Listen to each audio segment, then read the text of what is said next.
Everybody, and welcome for joining us today for this webinar session. We're just going to take a few more moments, as I can see there's quite a few people still logging in and getting used to the platform. I hope you've all got a cup of tea or coffee ready for this insightful discussion that will begin shortly.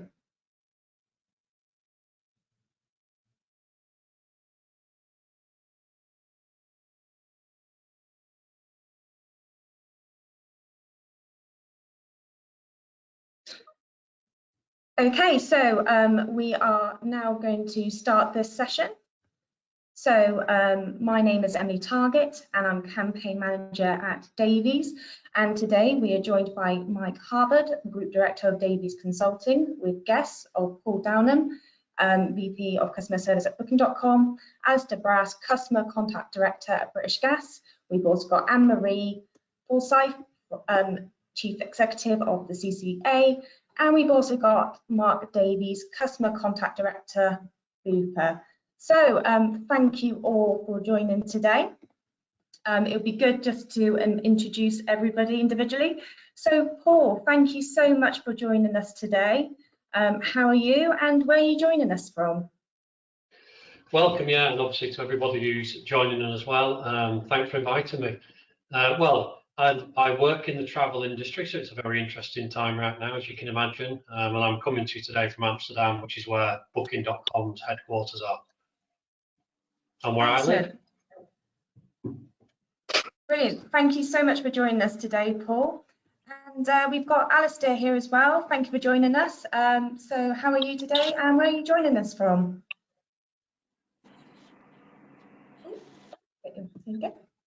Good afternoon, everybody. Hi, Emily. Yes, so I'm based, as you can tell from my accent, in deepest, darkest Kent. Often throws off a few people. Yeah, I'm at British Gas and I look after all the contact teams there, which again has been a challenging time over the last year of trying to keep the business running and serve all our customers during the pandemic. Perfect. Thank you very much for joining us today, Alistair. And we're also joined by Anne-Marie. Hi, Anne-Marie. How are you today? Where are you joining us from? Hi there, Emily. I'm like Alistair, accent will be throwing you, but I am actually in deepest, darkest Glasgow, which you can probably tell. And contrary to popular belief, it's a video issue, which means I'm not connecting, not the fact I haven't had my hair done, so voice only. So thank you for inviting me. Looking forward to the discussion. Excellent. Thank you so much for joining us today. And we also have Mark Davies as well. Mark, are you there? I understand you've had some issues logging in and joining us today. Okay, I think Mark will hopefully be joining us later on, but we'll go on to Mike Havard. Hi, Mike. How are you today and where are you joining us from? Hello, Emily. Thank you. Yeah, I'm in deepest, darkest London. I am in desperate need of some vitamin D, sunshine. I'm in need of a pub garden and I'm definitely in need of a haircut. So the sooner we're out of this whole period here in the UK, the better, I think. But good to be joining this session. No, it's great. Thank you so much. And yeah, thank you so much to all our panelists and also to our audience as well for joining us today. So we'll go through the agenda. So this is an overview of what will be discussed today. We've got the introductions. We'll then follow on to the noise issued, explained and quantified. That will then follow on to the in discussion with each of our panelists. And we'll then also put forward your questions as well that have been submitted. And we'll also discuss further information available. And right at the end, we'll be announcing the winner of the Bose headphones competition. So just to make you aware, we do have a grey panel on the side. If you do have any questions that you would like to ask the panel during this session, please do submit your questions there. And also, just to make you aware as well, we will be recording this session and the recording will be made available after the session has finished. So we'll kickstart off this session and I'll hand over to you, Mike. Thank you. Thank you, Emily.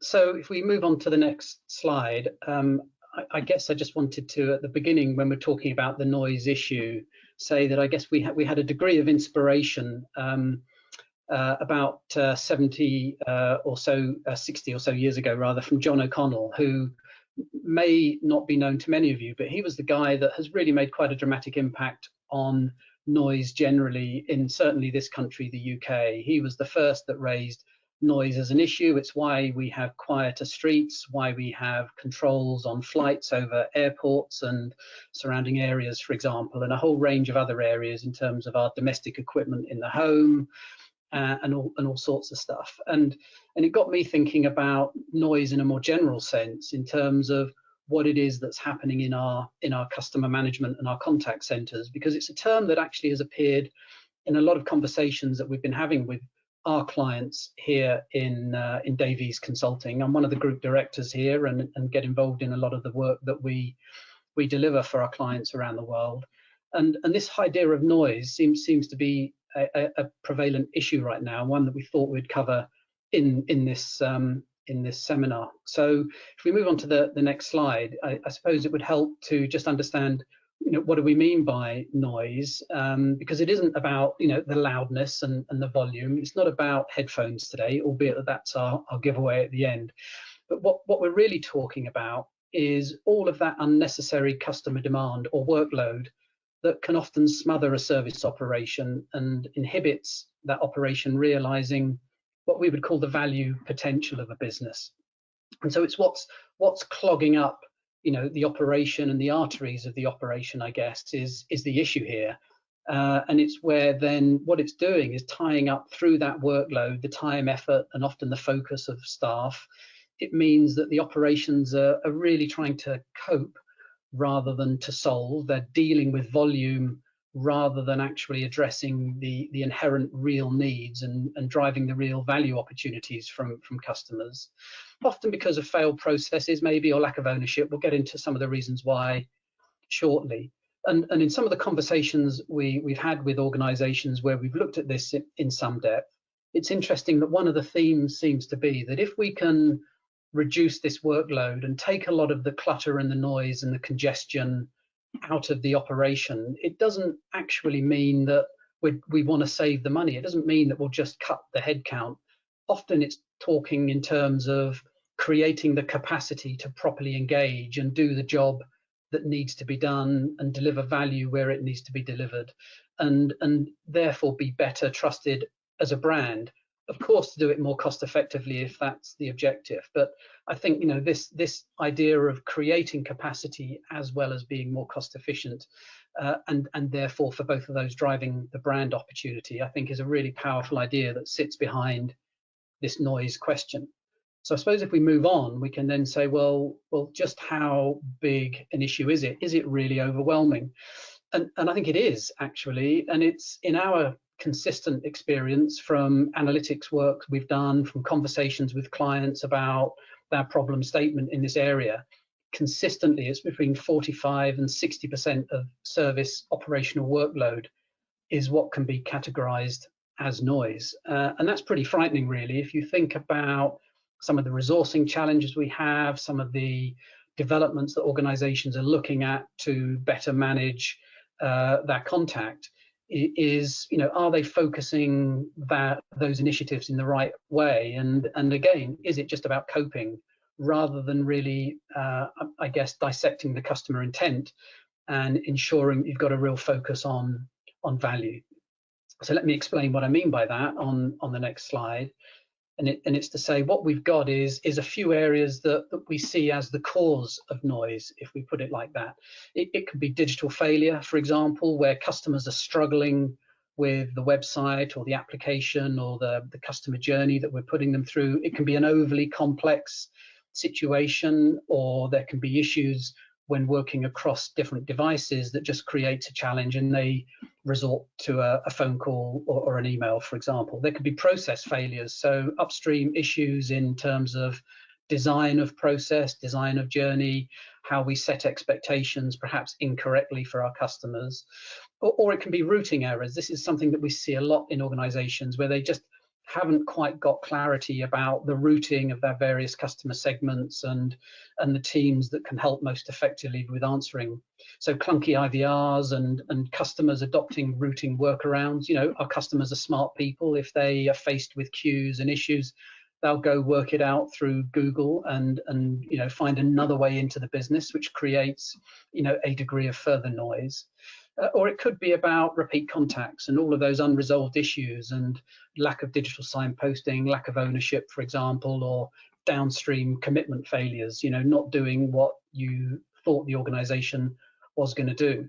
So you take these volumes out through initiatives and through understanding root cause, and that's what creates the capacity that I was talking about to focus on value. And, you know, and that's the opportunity to drive CSAT higher, because what you will inevitably have is better service levels. If you keep resourcing the same and take the volume out, of course you're going to get better service levels. That's an opportunity to drive revenue, to cross-sell, to engage more deeply.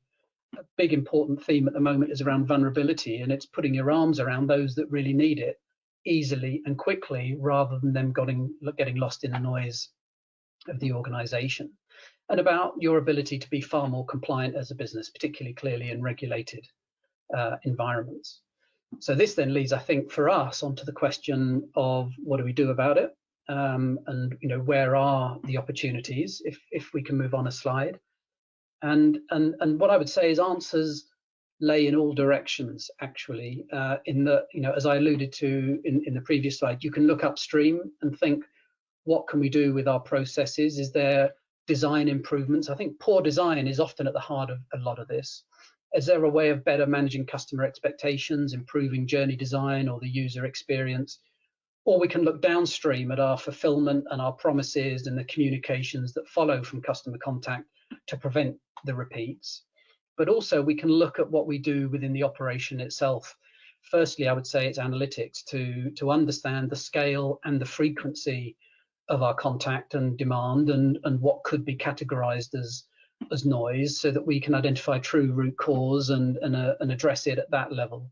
But also we can look at the variation in that contact and learn from how we do it well to address where we don't do it so well. And we also can look sideways to what can technology do to help us here in terms of automation and the use of knowledge and driving intelligence more effectively through our customer journeys and through the engagements we have with customers. But all of those things, I think, can be encapsulated in the idea, however, that it's about culture at the core. It's wanting to fix this stuff, and it's believing that there's value in our customer conversations, and it's believing that people will always have a role to play in servicing customers. Just because technology can doesn't mean it should, you know, particularly in the area of vulnerability or high value encounters, for example. So in a sense, what we see within a lot of the work we do, you know, tactical initiatives being deployed in any one of these areas, often without a true understanding of you know, the root cause and the scale and the frequency of this. What's the real financial impact on the business? But also without really having at its heart leadership that necessarily see the opportunity for change and see the opportunity for driving value. And if we move on to the next slide, just by way of conclusion, I think, you know, without it being a political point, Boris Johnson here in the UK, back in the UN in September 2019, whilst talking about the UK as a centre of excellence for AI and robotics and knowledge management, also I think countered with a very sensible idea and a very simple idea, which is that just because technology can, as I've already said, doesn't mean it should. And we have to recognize that you can't plead with an algorithm. You can't get technology to understand an extenuating circumstance. It doesn't work with vulnerability particularly easily. And so the idea of noise, I think, needs to be treated very carefully in the context of making sure we don't overplay that card and are therefore causing suffering and harm to customers, or realizing the potential that we have of managing them better. And that's why I think the creating capacity idea is a really important idea when we're thinking about customer management operations and the idea of noise. So that's all I wanted to say by way of of setup in terms of our interest in this area and the sort of things that Davies Consulting is doing and what we're working on with our clients. And as Emily said, delighted to have 4 brilliant panelists to just talk this through. So what I'd like to do is start with Alistair from British Gas, and Alistair, love to hear first off about you and your role and the operations that you oversee, just so we get a sense of the context here, and whether this issue of noise, as I described it, is something that resonates with you at British Gas. Hi, Mike. Yes, I think it definitely is something that resonates with us at British Gas. We've spent the last year trying to reset ourselves around what is our purpose. Sorry, my screen has disappeared. let me just click on that. We are resetting. Yeah, it'll be interesting. I'll come on to tech issues in a moment, I'm sure. But we've been trying to reset our purpose as a business around here to solve. And say that's really our brand. That is our core purpose at British Gas for our customers, and we've kind of done a lot of work to really understand that. And what that's shown is nearly 50% of all the contact we take. So if you imagine my team, there's about 6,000 of us in the team across 3 continents trying to serve all the contacts and queries. And if we just look at voice contact for a moment, we take about, say, up to 20 million inbound phone calls. Nearly half of that we've described as waste, which is actually very similar to your definition of customer noise, where the customer is either transferred, has a repeat call is required, or an outbound call is measured afterwards. So we absolutely see it as an issue, and it's an issue. Yes, it costs us a lot of money, and 6,000 agents, you can imagine we're spending tens of millions of pounds to answer those queries, but it's not really just about that. It's the extra value that you were touching on, the extra value to be able to introduce the other products that we have as a business, or the commercial value, but also to take the time to understand from a regulated point of view customers' individual circumstances. We operate with 2 regulators, Ofgem and the FCA, and we need to make sure that we're meeting our commitments on vulnerability, etc. Especially as times are going to be hard for some people, and we need to make sure we can spend time with those people to help them with payment plans, etc. So it's not just about that, and I think there's also another angle for this, which is the energy. As you all know, as consumers, the energy market in the UK is changing. Right, we're going to move away from fossil fuels at some point, and that's going to lead to complexity and more need for customers for help. As we've all seen today, we're all not that great with technology, and as we're going to have more connected heating systems, different types of heating systems, connected cars, all of that we have to provide, that's going to drive more contact, and we need to be able to serve that and not get sucked into this waste or noise that we're seeing a lot of. So, I mean, you mentioned, the Solve idea, and I think you launched that at the beginning of last year. I mean, that must have been a pretty worrying launch for you operationally, in terms of, you've got all of that volume going on, and then you are wanting to throw more service, more comfort around each of those customer conversations. So how did you manage that challenge versus the existing, waste challenge, as you called it, the noise challenge that you already had? So I think we had done some efficiency work in the past, which enabled some capacity for us to start on it. But what I would say is this is a journey. We are no means through it at all, and we're at the start of that journey. So we started last year with introducing NPS as a colleague measure, as our core measure, to say, right, we need to do better for customers. We'll introduce NPS. But as we started to get into the noise area, the waste area, what we found was actually colleagues can't fix it all themselves, because as you mentioned, a lot of the noise is generated by journeys. We've seen since the whole pandemic started, we now have a lot of noise from technical faults, lines, being disconnected, etc. And then we also have other issues as well as the stuff the agent can resolve going on. So it's not all about just the waste that we see. So right. we introduced the NPS, and then we've now moved to, we realized that that wasn't going to be enough. So we've now started to move it. And I think you touch on it in your opening around, it's about cultural change and how do we move away from traditional contact center metrics more to things around a solver measure. So we have launched a solver measure with our colleagues in the last few weeks, and we're starting to now analyze customer value and colleagues of effort that's required to resolve things for customers. Right, brilliant. Look, we're going to come back to some other stuff in the Q&A from the audience. We've had some very good questions already come in. So for now, Alistair, thank you. That's been really interesting. I'm going to move on to Mark, if we've managed to connect with Mark yet. Mark, are you there? Not quite. Okay, so we'll keep trying to get hold of Mark, and I'll move on to Anne-Marie. Actually, if Anne-Marie, you're there, I really hope so. Can you hear me, Anne-Marie? No. Gosh, I'm rattling through the panelists. I might need to come back to you. Hi there. Hi there. Hi. Hello, Anne-Marie.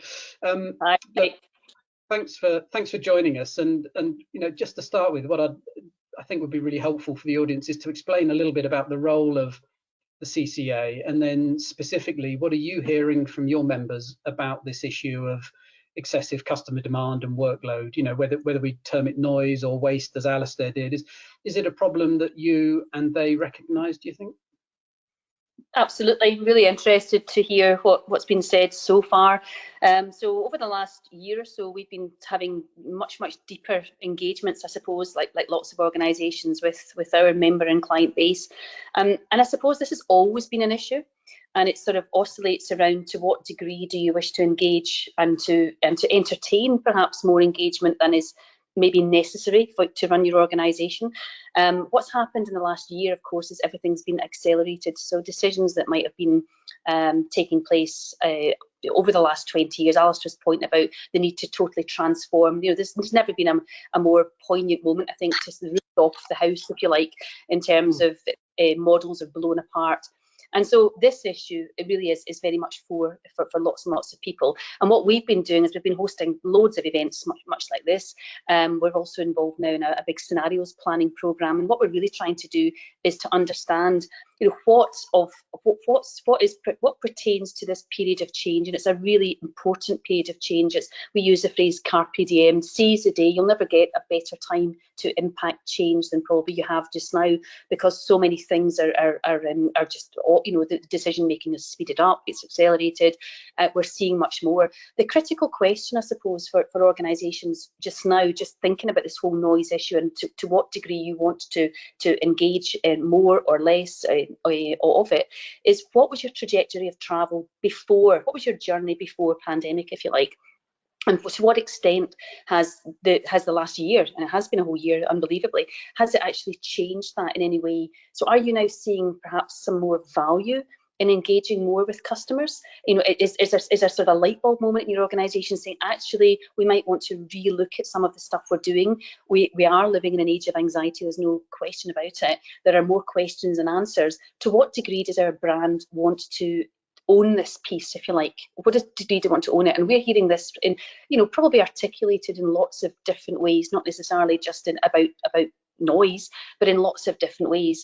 And I think there's a real thirst now to understand not just the what and the how in terms of what people are doing and brands are doing to change their customer service operation, but actually the why. What sits behind it? Do you want to be known as somebody who engages and has slightly more time, if you like, for customers? Can your brand afford that? Will it pay dividends in terms of engagement? Or alternatively, was your journey on a trajectory to digital first and you're firmly on that? This has accelerated your progress to it and it's confirmed exactly that. So I think there's lots and lots going on in the market, but absolutely there's people are reporting huge volumes of demand. Those people who are prepared for it were perhaps prepared before the event in terms of much more secure in what they were offering, have fared better than others. But there's no doubt about it. There's a lot of organisations that have been caught with, rabbits in the headlights, so to speak. And this has come, they've just really had to pile everything into the front and then perhaps think about it later. So the work that we've been doing, certainly we've seen all of what you've talked about, I would say at the moment there is more of a tendency to be much more present for, if you can, if your models allow it, to be much more present for customers than not. But the big question will be, where does this take you? Which of those decisions will prevail post-pandemic? And the big question behind that is why and how you will learn from it. So I think that's a lot of the work that we're doing. The scenarios program kicked off, and you know yourself, Mark, Mike, you were part of that last month. It's kicked off last month. It's quite a quick process over the next few months when we're looking at lots of different changes. I've never personally, and I give away my age here, I'm just over 20 years around this space, I've never known a time when so many people are so eager for information and comparisons. I sometimes feel we're a bit like a dating agency at the moment. We're being asked to put people in touch with other people non-stop to find out who's doing what, and critically, as I mentioned before, the why. So I think this is a huge issue. I think it's rooted in a lot of history, but I think at this moment there's a really, it's a very pertinent time to be looking at it because everything is up for change. And you raised a couple of really interesting points. So one is, you were saying, you know, organisations were struggling pre-pandemic. Then you get the volume load, and often, you know, we've heard up to 40% increase in volumes for many organisations through the pandemic. We've seen organisations throw themselves at automation and technology to help manage that. And you're also saying organisations need to be more, you know, present with the customer and more engaged. You know, there's a lot of conflict going on there. So what are you seeing in terms of how they are managing that tension between, for example, you know, being present and supporting and looking after customers, as well as deploying, you know, automation technologies at the front end to control volume? So I think there's a mural. Yeah, no, absolutely. There's a conflict. There's a great paradox, isn't there, where probably if we were just allowing this thing to be demand led, then everybody would be speaking to lots more people all of the time. But organisations don't have that luxury. They've got demands on resource and everything else. And we've also got the added complication from a tactical perspective that because there's so much homeworking just now, I mean, I think we track this quite regularly, but you know, around 60 to 70% probably of people who've never homeworked before are now homeworking. Not everybody is equipped to be doing voice, particularly the workforces that many of us have, they're not equipped to do it. So you've got a very practical issue here where people want to be present, they want to be talking to people because they've got, you know, anxiety, they've got certain emotional things and things requiring empathy that you can't just load onto a digital platform much as you would like to. So you've got a bit of a reality check there, a practical piece. But in terms of how companies are managing it, I think a lot of organisations have swept aside silos.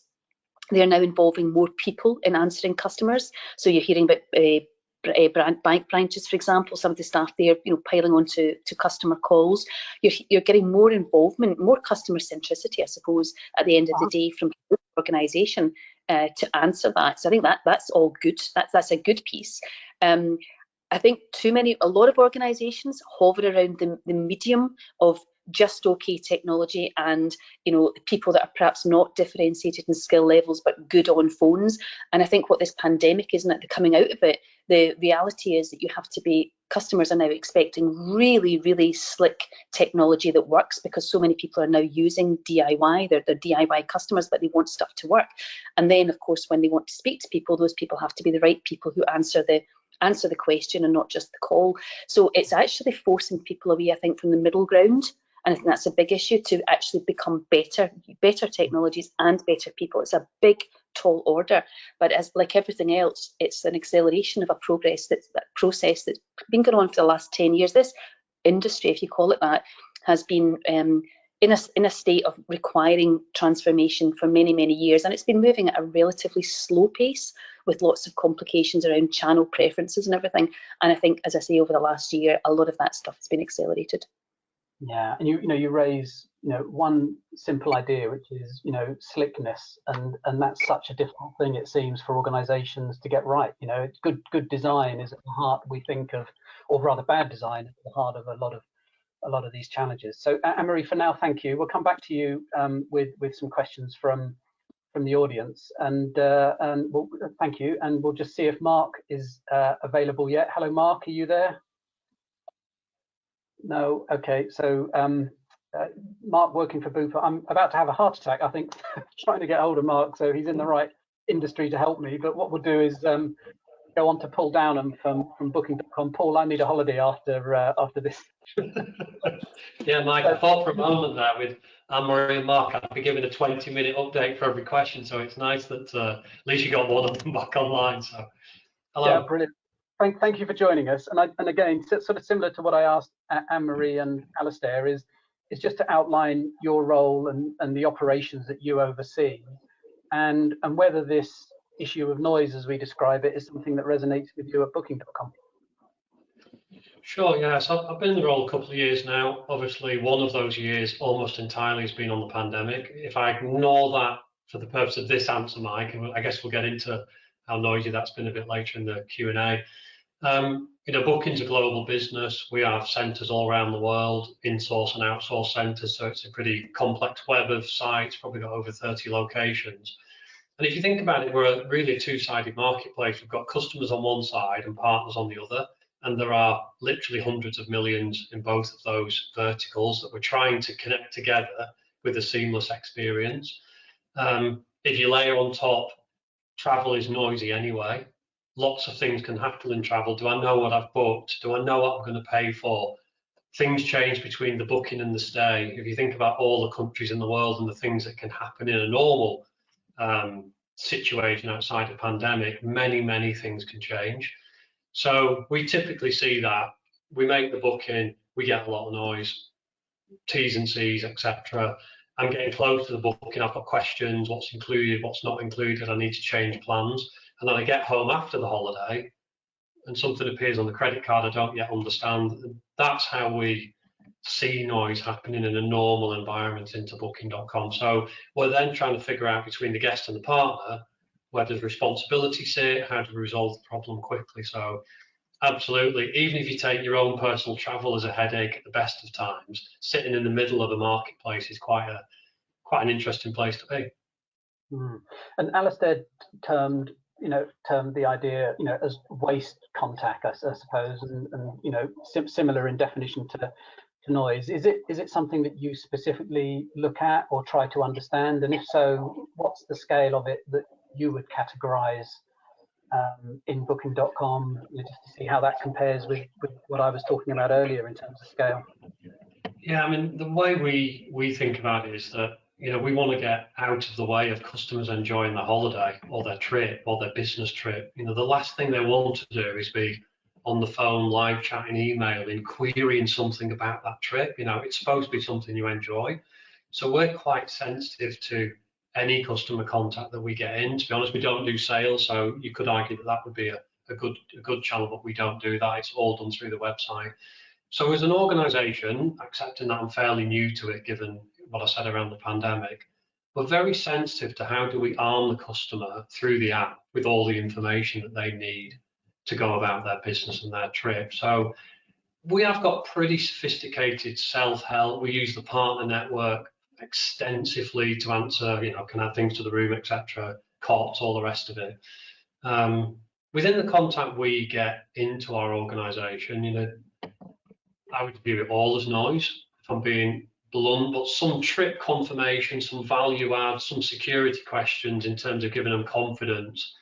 Maybe that's half of what we do. Again, it's a little bit coloured by what's going on right now. You could argue all of the contact at the moment is value add, because customers are really confused about can't they travel, what happens if a restriction comes in midway through the trip. So, but typically a high proportion of what we would get, we would not want coming into the CS centres to our agents. We would want them focusing on those real moments of truth. We do car hire. I've hired a car, there's been a problem, I need help. That for me is real value that an agent who understands how to get a quick resolution can help customers. Yeah, and I guess it's not a definitive line, is it, as to what noise, what isn't. One of the questions I was going to ask Mark actually, and I think it applies to you as well, is just about, in the medical world, there's a lot of, deep emotionally rich or intense conversations to have, very sensitive conversations, very loaded conversation. And I guess it's the same about a holiday in a lot of ways. We invest a lot emotionally in expectation and hope for our holiday, and so a customer's view of the importance of that conversation versus your view can often be very different. So how do you look after those people with that high need when perhaps there's limited value for you, you know, in taking the cost of managing that issue, for example?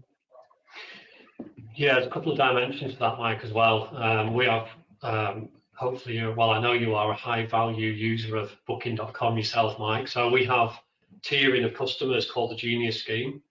That's a really important source of information for us, because we would look at that around, you know, does this customer understand the proposition? Do they know if we push information what that means?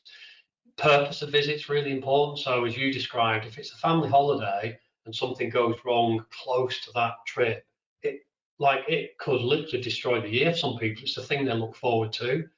Equally, if it's a business traveller, you're going for an interview, you've got a new client you're trying to win, and something goes wrong, it's really important we understand the loyalty of the customer issue is super important. So we have a thing we call triage, which, you know, is a medical thing, right? Which is, who are you? What's the issue? What's the product? Where are you in the journey? And that tunes us into, how urgent is this problem? Who do we need to send this to?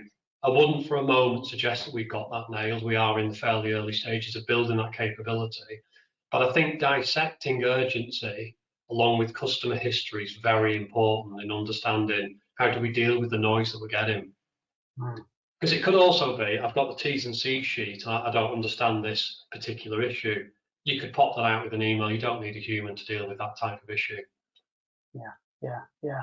And perhaps tell me about one initiative that we know you've taken to look at this. You know, other than initiatives like Genius and Triage, is there anything that you've done specifically in the operation to help manage the noise level, whether it's, you know, automation or training or processing? What's something that stands out for you as an interesting initiative that you've taken?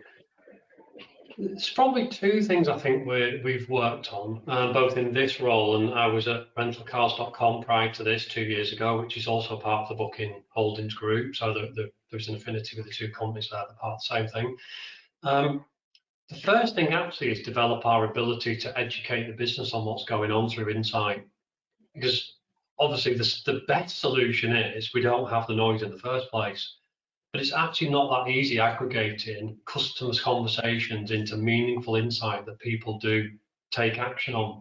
So we've developed that in both organisations, and 3 or 4 years ago in Booking, we developed the Airbnb style position, so single property owners, etc. And we work really tightly with that vertical in the business to help them understand what the partners particularly didn't understand around how they sell. So lots of overbookings, for example. Why is that? Well, it's the way you're loading the property on the website, etc. So I think insight is one. I think the other thing is we use a messaging platform between guest, agent, and partner. So there is and it's partly automated. If you probably used it, that really allows us to strip away the simple noise, either with the automated machine or with the partner, so that we know if it's coming to us, it's getting pretty complex and it's getting pretty serious. And that's a really good filter that we find. Yeah, interesting. Thank you. Paul, for now, thank you. That's been interesting. I should say, in fairness, I'm not just a Booking.com customer. I am a British Gas customer, and I think I'm about to be a customer. Mark, is Mark with us yet? No, we're still getting a bit of back. I'm really sorry that we can't seem to connect you, Mark, because I was personally really keen to hear from you and just to get that healthcare perspective. We do work with Bupa and know that they've done some really interesting things in this area. So what we'll do is try and find a way of sharing some of those ideas with the audience after the session. So, you know, that's a real shame we haven't managed to rope Mark in. What I'd like to do is now hand over to Emily to just go through some of the Q&As that we've had, some of the questions that we've had from the audience, actually, because I know we've had quite a few, Emily. Lots of people desperate to win headphones, but I suspect more people just interested in the panel's view on some of these questions. So over to you. Brilliant. Thank you very much, Mike. Yes, we've had loads of great questions coming through. And the first one is for Alistair, and it's from David Giuseppe of NFU Mutual. And the question for you, Alistair, is what are the key drivers for valuing the workload in order to focus and prioritise? And how do you understand and measure the knock-on impact of not dealing with customers in the right order? Wow, that should win a prize just for the complexity of the question. Thanks, David, for stitching me up with that one. So I think the first question I think you asked was around the key drivers for valuing the workload. I think it depends. Well, one, it depends on the business. So I think it's interesting hearing Paul talk about sort of understanding customers and giving them a value, which I think it depends on the type of industry you're in and the regulation that you sit within. So I think, for example, in one part of our business where we're insurance regulated, we have to ensure that we serve all customers who have bought an insurance product, no matter what. So we can't be treating them differently depending on their kind of commercial value. So I think that's the first, is understanding the sort of landscape that you sit within. I think the next thing is then to understand within that is then start to do the work that we've done here at British Gas, which is starting to look at it from a customer lens and not just colleague or traditional contact center metrics. So what do I mean by that? So we would obviously normally look at handling time. We would look at how many contacts, what's the answer rate today, what's the greatest service. And what we've done is to start to look at those individual customers within that, and what are the repeats, what are the transfers, what are the callbacks, and then look at the cost and the kind of effort that goes into serving those customers. And that's really where I would focus first. And then you do exactly what Mike shared on one of those slides, which is you start to lay out the types and bucket up the types of work or the causes that are driving that. And in British Gas, we've come actually with something very similar to what Mike shared. So if I just share, just for example, in transfers, and it's important to do it for each area. So in transfers, you get different answers or different drivers from what you would do in other areas such as repeats. But in transfers, for example, we know 60% of all of the waste or customer noise is caused by the routing and the IVR system, where we've actually for the last 4 years been driving the whole digital agenda, put it all online. And what actually we've done is we've done some great work there. I mean, 10 million customers serve themselves in the IVR now, but actually we've made it too complicated now, and it's become an absolute nightmare to get through. But if a customer really needs to talk to you, they're going to try, and it does what Mike says. They'll just find a way through it, ends up in the wrong place. You then have to transfer it. So you have to go back to assume this one question, is my view, is nobody gets up in the morning thinking, yay, I'm going to call British Gas today. They're doing it now for a reason. And you've got to understand those reasons, and that's really where I would start in that piece. I think then your second question, I think I noted, was measure the knock-on impact of not dealing with customers. I mean, ultimately, the impact of not dealing with customers, you will lose them. And I think here at British Gas, there's a well-publicised history that we lost a lot of customers over the last few years, but we have stabilised that now. We are growing again. So that is the true. For me, the true view of are you getting better. And what we can see is we then use the customer outcome measures of NPS to say, are we improving? So for our Q4 last year, even though we were in a pandemic, our NPS for our services and solutions business was higher than it had been for the last 3 years, even though everybody was working from home and everybody was dealing with a national or global pandemic at the time. So that's really where I would start with that. I hope I answered that question. No, that's great. Thank you very much, Alistair, and also thank you to David for your question as well. So the next question we have here is for Anne-Marie, and it's from Melanie Wexler of eVivo, and the question is, how have organisations successfully removed the how do I do this noise and transition customers to self-help tools when the majority want to speak to someone now or get it done for them, to enable the service teams to focus on the real issues? Anne, are you there? Yes, I'm here. Can you hear me, Emily?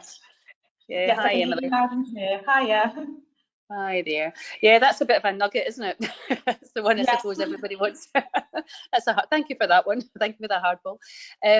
Yeah, I suppose really the first thing to say is that obviously companies are trying to reduce their failure all the time. It's not something that's been before, but I suspect that in this climate we can actually make a lot more use of the proactive piece. So really sort of digging down deep to find out what's the cause of these calls, much more so than we've done before.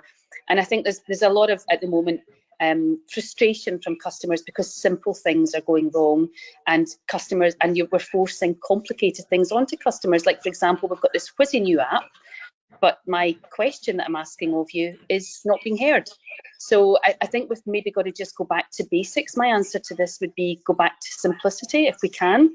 Is the simple thing that the customers are asking for routinely, are we actually addressing those before we try and get into fancy stuff? And I suspect that a lot of volume could actually be dealt with in that way by seeing if we're answering the actual basic inquiries. And I mean, I'll give you some of the examples I've had recently.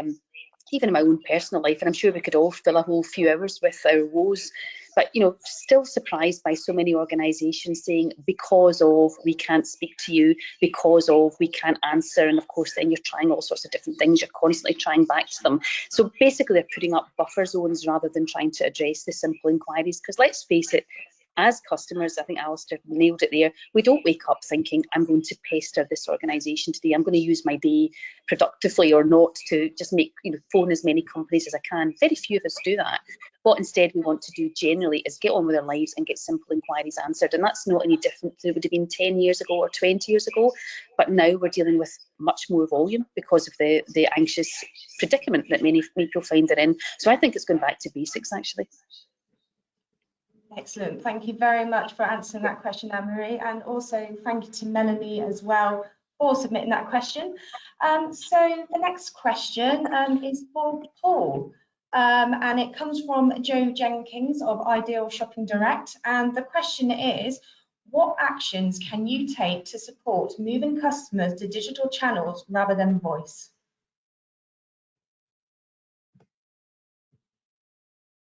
Yeah, thanks for that. We're all chasing this question, I think, or the answer, sorry, to this question.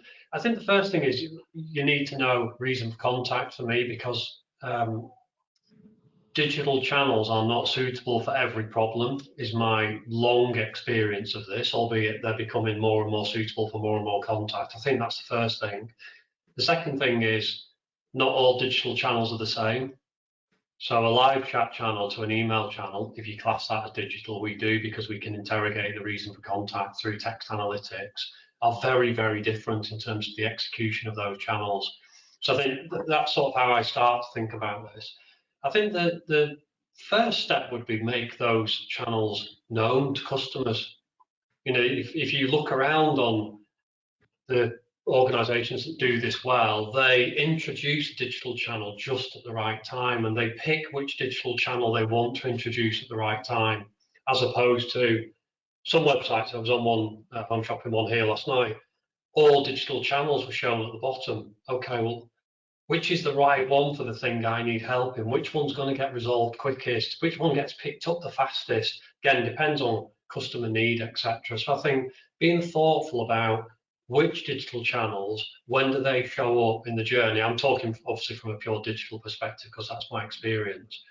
That's the first side. I think the second side is you have to execute them really well, and that draws customers in. And in the first instance, you might have to accept a slight increase in contact to get them in that channel, to then drive the contact out of that channel. We found moving customers into live chat, not here because we've just started in my previous organisation, allowed us to really mine why they contacted us in the first place, and we could actually drive contact down as a result of that. But I've shopped twice this week using live chat. The first organisation, I had a really long conversation, and it got to a point where it was obvious it was not going to be resolved, and I was transferred through live chat to another team, and I started again. The whole thing, how can we help you today?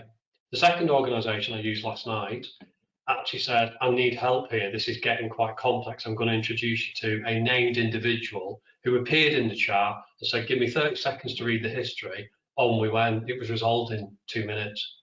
So I think the execution of the channel is essential. Otherwise, all you do is explode contacts. You have your phone contacts and you have all the digital contacts as well. So I think being thoughtful about how, why, and when you introduce them, and ruthless on execution is the way that you will drive from one to the other, in my experience. Great answer, Paul. Thank you very much. And also thank you to Joe for the question as well. And the final question is for Mike. And this question comes from Lucy Winter of Telefonica, which is, what is the most successful operating model change that has worked to reduce duplication and a drive to self-serve? Gosh, okay, thank you, Lucy. I think there's two thoughts I would have on that question. One is, the question implies that an operating model is a static thing, and I think that a view we've long tried to argue in Davies is to get organizations thinking about having an optimum operating model rather than a target operating model, right? A target suggests a point of arrival, and so if the question implies what's the best operating model, I would say firstly one that is constantly changing and evolving and adapting, and to not get stuck in an idea that you're going to get somewhere perfect. That doesn't happen, you know. And the second part of it is to say, I think the best operating model, therefore, is one that has a brilliant approach to continual improvement. And by brilliant, I mean great insight and analytics to understand where the opportunities are, great ability to execute the change and to have the authority to do that change. And thirdly is great design skills, so that they're not creating more problems, they are actually resolving them. So I think good examples of those, I mean, certainly Amazon is a great example. Jeff Bezos, to use the ruthless term again, Jeff Bezos was vocally saying he wants to be ruthless about eliminating issues that get in the way of customers living their lives. You know, he wants them shopping and moving on. And to Alistair's point, he doesn't want people interrupting their day to ring Amazon to complain or about an issue. So he set the standard, I think, in terms of brilliant CI and change programs within their business, and we've implemented them for the likes of Charles Tyrwhitt and many others. So I think it's a dynamic operating model and a really strong focus on continual improvement and change management based on customer insight, I think is what I would call, you know, the best operating model idea that we come across. Excellent, thank you very much, Mike. And thank you to all the panelists there for answering those questions. That's all the time we have got for the Q&A, so thank you all. Just on the next slide. So just to make you all aware that we do have a white paper that will be available shortly after this webinar session, and this will be sent out to everyone that registered to attend. And also, in the meantime, if you would like to find out any more information on how to reduce noise, please do visit our website, and in particular, visit the Digital CX and Technology and Insight and Analytics pages as well. Okay, so the time has arrived. So all those that submitted a question when registering were automatically entered into a prize draw to win a pair of Bose headphones. And thank you all for your questions that were submitted, but I can announce that the winner is David Gillespie. Congratulations. So we'll be in touch, and we will be arranging for your prize to be sent to you as soon as possible. Okay, well, thank you all for attending today. But it'd be great to keep the conversation going. If you have any questions on the content of the webinar session today, please do not hesitate to get in touch with Mike Havard, who'll be happy to receive any questions that you may have. And I would like to thank all the guest panelists for attending today and sharing their experiences and insights. And also thank you to all the attendees that have attended this session today. Just to make you aware, we will be having another webinar session coming up towards the end of March in collaboration with Sensei, which is Has 2020 Killed the Traditional BPO Industry? And if so, what's coming next? More details on that webinar session will be made available shortly. But for today, thank you so much for attending, and also for our guest panelists, Alistair, Mark, who unfortunately had issues logging in today, Anne-Marie and Paul and Mike as well for attending. Thank you all, and thank you to our audience as well.